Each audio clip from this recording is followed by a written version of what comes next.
Hi hello வணக்கம் and welcome back to Bhairavi Samayal. இன்றைக்கி இந்த வீடியோவில் என்ன பார்க்க போகிறோம்னா பாவக்காய் குழம்பு. அதுக்கு நான் ஒரு மீடியம் சைஸ் பாவக்காய் எடுத்திருக்கேன். இதை குட்டி குட்டியாக கட் பண்ணி வச்சுருக்கேன். கூடவே சின்ன வெங்காயம் ஒரு கைப்பிடி அளவு, துருவின தேங்காய் ஒரு கைப்பிடி அளவு, முழு கொத்தமல்லி 2 டேபிள் ஸ்பூன், 3 வரமிளகாய், 10 பல் பூண்டு, 1/2 டேபிள் ஸ்பூன் ஜீரகம், 2 டீஸ்பூன் மஞ்சத்தூள் எடுத்து வச்சுருக்கேன். ஃபைனலாக ஆட் பண்ணுறதுக்காக 1 டேபிள் ஸ்பூன் வெந்தயம் அப்புறம் பெருங்காயத்தூள் எடுத்திருக்கேன். ஒரு லெமன் சைஸ் புளி எடுத்து ஊற வச்சுக்கணும். தென் 2 கொத்து கறிவேப்பிலை.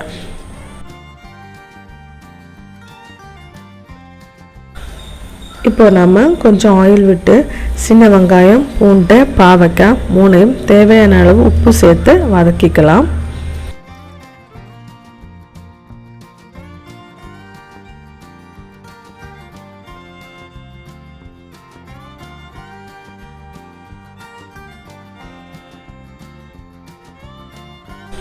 சுகர் பேஷண்ட்ஸுக்கு ரொம்பவே நல்லது. அவங்க அடிக்கடி பாவக்காய் சேர்த்துப்பாங்க. ஒரு முறை இப்படி டிஃப்ரெண்ட்டாக ட்ரை பண்ணி பாருங்கள். நல்லாவே வதங்கிடுச்சு. இந்த மாதிரி நல்லா வதங்கி கலர் சேஞ்ச் ஆனதும் இது வேறு ஒரு பாத்திரத்துக்கு மாற்றி ஆற வச்சிடலாம். இப்போது மசாலா ப்ரிப்பேர் பண்ணலாம். எல்லாமே ட்ரை ரோஸ்ட் பண்ணி எடுத்துக்க போகிறேன்.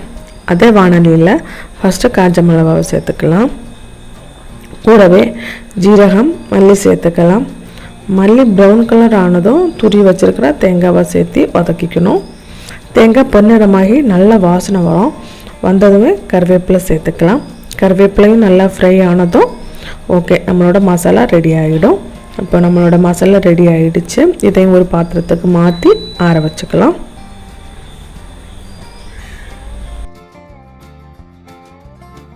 இது கூட மஞ்சத்தூள் ஆட் பண்ணிக்கிறேன். மஞ்சத்தூள் நான் ட்ரை ரோஸ்ட் பண்ணலை, ஏன்னா கலர் சேஞ்ச் ஆகிடும். அடுத்து வந்து ட்ரை ரோஸ்ட் பண்ணிக்கிறேன். அதையும் ஆற வச்சு பொடி செஞ்சுக்கணும்.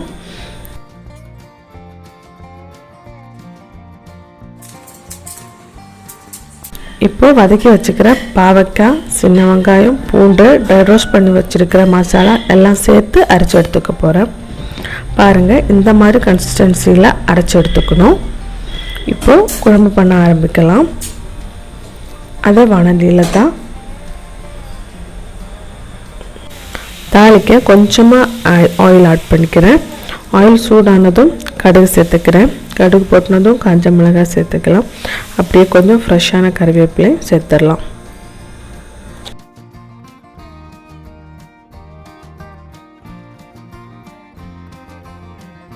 இப்போது அரைச்சி வச்சுக்கிற அரைப்பு சேர்த்துக்கலாம். கூடவே கொஞ்சம் தண்ணியும் சேர்த்து கிளறி விட்டுக்கணும்.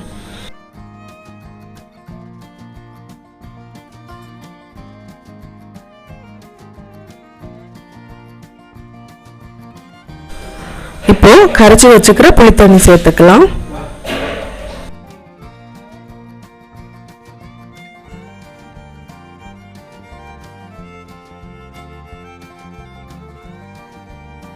தேவையான அளவு உப்பு சேர்த்துக்கலாம். இப்போது நமக்கு குழம்பு எந்த அளவுக்கு திக்காக இருக்கணுமோ அந்த அளவுக்கு தண்ணி ஊற்றிக்கலாம். ஒரு கொதி வந்ததும் லிட் போட்டு மூடி வச்சுக்கலாம்.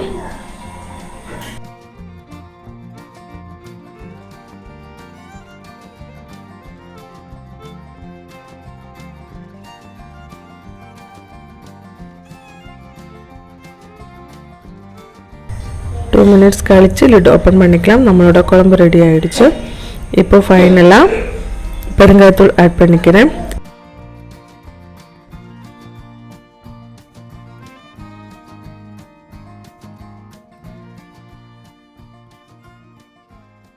அப்படியே பொடி செஞ்சு வச்சிருக்கிற வெந்தயத்தூளையும் சேர்த்து அடுப்பை ஆஃப் பண்ணிக்கலாம்.